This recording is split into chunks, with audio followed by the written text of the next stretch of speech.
Pawan Kalyan personal జీవితం 3 పెళ్ళిళ్ళని ఎందుకన్నారు? ఒక ముఖ్యమంత్రి అయ్యుండి నువ్వెందుకు మాట్లాడావు? 4గో పెళ్ళానగా నిన్ను రమ్మన్నాడు, వెళ్ళావా పోనీ నువ్వు? మాటకు కట్టుబడ్డావా? 4గో పెళ్ళంగా స్వీకరిస్తానన్నాడు గౌరవనీయులైన మా పవన్ కళ్యాణ్ గారు. ఎందుకెళ్ళా? చూడండి ఎన్ని కార్టూన్లు వచ్చినాయో లంగా జాకెట్లేసి.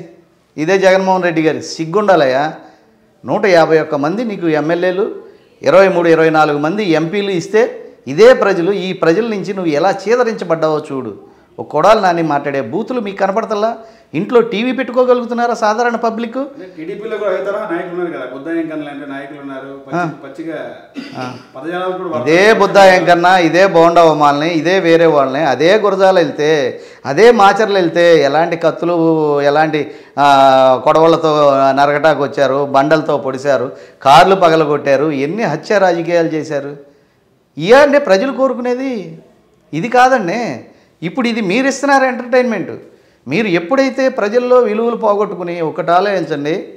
కెమెరామన్ గంగతో రాంబాబు సినిమాలో నేను వెళుతున్నా, మీరు వస్తున్నారా రావట్లేదా అని పవన్ కళ్యాణ్ ఇచ్చిన పిలుపుకి పవన్ కళ్యాణ్ గల సీనియర్ అడ్మినిస్ట్రేటర్ ఆ పక్కన హైదరాబాద్ని హైటెక్ సిటీని డెవలప్ చేసి ఔటర్ రింగులు కానించి ఇవాళ గజం లక్షల్లోకి వెళ్ళటానికి కారకుడైనటువంటి చంద్రబాబు ఉన్నాడు. పవన్ కళ్యాణ్ నిజాయితీ ఉంది, మనకు మేలు జరుగుద్ది అక్క, మనకు మేలు జరుగుద్దు పోయినా మహిళల కానించి జెంట్స్ కానించి మనకు ఉద్యోగాలు వస్తాయండి. ఫర్ ఎగ్జాంపుల్ ఇప్పుడు నా పిల్లలే ఉన్నారు, ఇంజనీర్లు అయ్యారు, నాకు అందుబాటులో లేరు. నా పిల్లలు ఇక్కడ వెళ్ళి పూనాలోనూ హైదరాబాదులో బతుకుతున్నారు. మాకేదన్నా అయితే హాస్పిటల్కి తీసుకెళ్లే దిక్కు లేదు. అన్ని వనరులు ఉన్న ఈ ఆంధ్రప్రదేశ్లో ఎందుకు డెవలప్ అవ్వదండి? 1150 కిలోమీటర్ల కోస్టల్ కారిడార్ ఉంది, అనేకమైన సదుపాయాలు ఉన్నాయి.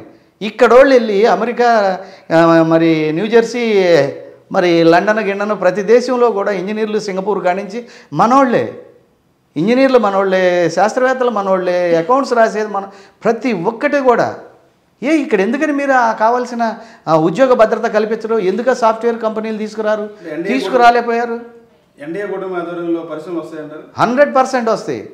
ఫర్ ఎగ్జాంపుల్ బీహార్ నుంచి వచ్చిన దొంగ దగ్గరికి వెళ్ళి పెట్టుబడి పెట్టమంటే ఎవరన్నా పెట్టుబడి పెడతారా? నువ్వున్నావు రాజకమల్ గారు, మీరు కష్టపడి కోట్లు సంపాదించుకున్నారు, హైదరాబాద్ వెళ్ళి ఫ్యాక్టరీ పెట్టుకున్నావు. నువ్వు వచ్చి ఆంధ్రాలో పెట్టమంటే పెట్టినటువంటి అమరాన్ ఫ్యాక్టరీ ఏ విధంగా వెళ్ళిపోయింది? కియా ఫ్యాక్టరీలో ఈడెళ్ళి బట్టలోడ తీసి చూపించిన ఇందుపూర్ ఎంపీ ఏమడిగాడు చెప్పండి, మీరు చెప్పండి. ఆధారాలు దొరకలేదా? దొరకందనే ఇంత పాపులారిటీ అయిపోద్దా? మరి ఎందుకని you have not filed the case on the public which the person has telling this type of case? ఈ వర్డ్స్ అన్నోండి నువ్వు ఎందుకని అరెస్ట్ చేయాల్సలా? ఒక ఎంపీవు కదా, ఎట్లా అరెస్ట్ చేస్తావు?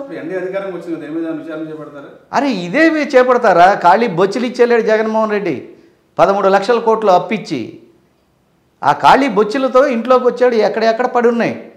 ఇప్పుడు మనం ఎలా సర్దుకున్నామో అలా సర్దుకుంటున్నారు. ఇవాళ పవన్ కళ్యాణ్ గారు, చంద్రబాబు గారు కావలసిన నిధులు కూడా తీసుకొచ్చారు. అదే అదే అదే సృష్టించబట్టే 3 నెలలు.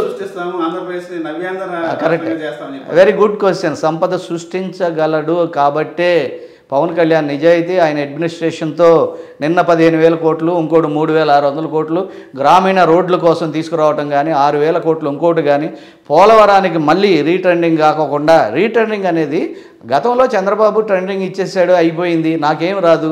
రీట్రెండింగ్ అన్నాను అనుకో, ఆ కాంట్రాక్టులు వచ్చి ఎంతో కొంత సంభావన నాకు ఇస్తారని అది పెడతాం తప్పనిసి రాష్ట్ర ప్రజలకు మేలు జరిగిందనేది ఈ ఇరిగేషన్లో లేదు. మొదటి నుంచి కూడా పవన్ కళ్యాణ్ గారిని సీఎం చేయాలని ఒక కోరిక, బలమైన కోరిక ఉండేది. ఎన్డీఏ కూటమి ఈ రోజున ప్రమాణ మెజార్టీ వచ్చింది. ఎందుకు ఈ రోజున పవన్ కళ్యాణ్ గారు డిప్యూటీ సీఎం గా ఉన్నారు? అందరూ హ్యాపీగా ఉన్నారు. సీఎం అని చెప్పి అందరూ కోరుకున్నారు. పవన్ కళ్యాణ్ గారిని ముఖ్యమంత్రిగా చూడాలనేది బలమైన కోరిక. ఈ రోజు డిప్యూటీ సీఎం స్థాయిలో ఉన్నారు. మేము హైదరాబాద్ వెళ్ళాలని బస్సు ఎక్కామండి. కోదాడ వరకే నా దగ్గర డబ్బులు ఉన్నాయి. ఏం చేస్తాం, కోదాడ వరకే బాబు, అక్కడ దిగే అన్నాడు. అక్కడ దిగేద్దాం అనే ఉద్దేశంతోనే ఎక్కాం బస్సు. ఎక్కిన వాళ్ళని బస్సు ఎక్కారు, మన బస్సు ఎక్కారని చెప్పి మనం అసలు ఇంతమంది ఇంత స్ట్రెంగ్త్గా మన గెలిపించారని చెప్పి ఈ ఓనర్లు అందరూ, ఈ హనుమంతుని సైన్యం అంతా కూడా ఆ రోజు రాముల వారికి లంకలో ఉన్నటువంటి సీత దగ్గరికి వెళ్ళి సీత బతికే ఉందని అంగుళికం తీసుకొచ్చి ఆంజనేయుడు ఏ విధంగా ఇచ్చాడో సీఎం పదవిని తీసుకొచ్చి వాళ్ళ చంద్రబాబుకి ఇచ్చిన చరిత్ర పవన్ కళ్యాణ్ జన సైనికులదని చెప్పడంలో ఎలాంటి ఇది లేదు. మన స్తోమత, మన ఆర్థిక పరిస్థితి, అక్కడ 8 మందిని నిలబెట్టి దెబ్బతిన్నాం, ఇది కాదు పద్ధతి, కొన్ని మార్చాలి అని చెప్పి 5 అంచెల వ్యూహం తీసుకుని దివి తాలూకాలో 1977లో వచ్చిన ఉప్పెన లాంటి వారాహి యాత్రని పురస్కరించుకుని ఈ వారాహి యాత్రతో బయలుదేరాడు తూర్పు నుంచే. ఆ బయలుదేరిన విధానం కానీ, ఆ వారాహి తల్లి ఈయన మీద ఉన్న కరుణ కానీ, అతను అనుకున్నటువంటి చంద్రబాబు అనేవాడిని సీఎం చేయాలి, అతని ద్వారా రాష్ట్రాభివృద్ధి చేయాలి, ఆ రాష్ట్రాభివృద్ధి చేసే విధానంలో నేను కూడా భాగస్వామిని కావాలనుకున్నాడే కానీ నేను సీఎం అవుదామని అతను అనుకోలే. ఇట్లాగే చేసుకుంటూ పోతుంటే జగన్ గారు ఇవాళ ఫెయిల్ అయ్యారు, చంద్రబాబు గారు చేసుకుంటూ వస్తున్నారు. చేసే అవకాశాన్ని పవన్ కళ్యాణ్ గారికి కల్పించారు. అంతకుముందు ఉప ముఖ్యమంత్రులుగా 5గురు ఉన్నారు. ఒక కాపు, ఒక ఎస్సీ, ఒక బీసీ, ఇంకోళ్ళు. ఏ ఒక్కళ్ళకన్నా ఈ ప్రిఫరెన్స్ ఉందా ఈ రాష్ట్రంలో? ఒక ఉప ముఖ్యమంత్రికి ఇంత గౌరవ మర్యాదలు ఉన్న చరిత్ర ఎప్పుడన్నా ఉందా?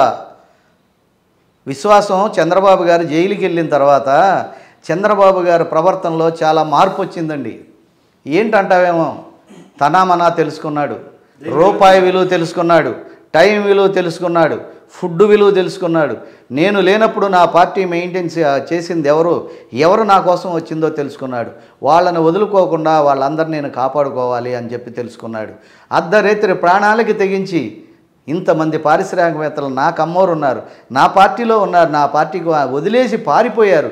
ఎక్కడ ఆస్తులు జప్తు చేపిస్తాడో, ఈడీని పంపిస్తాడో, కేసులు పెడతాడోనని భయముతో పారిపోయారు. పారిపోకుండా ఉంది అమరావతి రైతులు ఒకటి. పారిపోకోకుండా అన్నిటికీ తెగించి వచ్చి నీ కోసం నడి రోడ్డు మీద పడుకుంది పవన్ కళ్యాణ్ గారు. అలాంటి పవన్ కళ్యాణ్కి మనం మేలు చేయకపోతే పబ్లిక్ అనాలిసిస్ చెప్తున్నానండి నేను, ఇవాళ మనకు బతుకుండదు. మనం ఎన్ని పథకాలు పెట్టినా, ఎన్ని చేసినా రేపొద్దున మరలా పవన్ కళ్యాణ్ లేకోకుండా నేను ఒంటరిగా వెళ్తే రేపొద్దున ఇదే ప్రజలు నన్ను చేదరిస్తారు. సిపిఎంని మింగేశాడు, సిపిఐని మింగేశాడు, బీజేపీని మింగేశాడు, ఆల్రెడీ వేరే పార్టీలను కూడా మింగేశాడు. ఇవాళ పవన్ కళ్యాణ్ కూడా 2014లో ఒకసారి మింగాడు, కానీ గొంతు దాకా వచ్చి మళ్ళీ బయటకు వచ్చాడు, పుంజుకున్నాడు. ఎవరో మింగలేని విధిగా బలమైన ఒక శక్తిగా, నిజాయితీ పరుడుగా నిలబడ్డాడు. ఇవాళ ఎక్కడ కడప, నిన్న చూడండి, ఎక్కడ ఇచ్చాపురం, ఎక్కడ శ్రీకాకుళం, ఎక్కడ పాలకొల్లు, ఎక్కడికి వెళ్ళినా పవన్ పవన్ పవన్. ప్రతి ఇంట్లోకి వెళ్ళిపోయాడు పవన్ కళ్యాణ్. అలాంటి పవన్ కళ్యాణ్ని మీరు ఏం ఆపగలరు? చూడండి జనవాణి కార్యక్రమాల ద్వారా ప్రజల్లోకి ఎలా వెళ్ళిపోయాడు. ఆయనకి ఏమన్నా ఆశ ఉందా?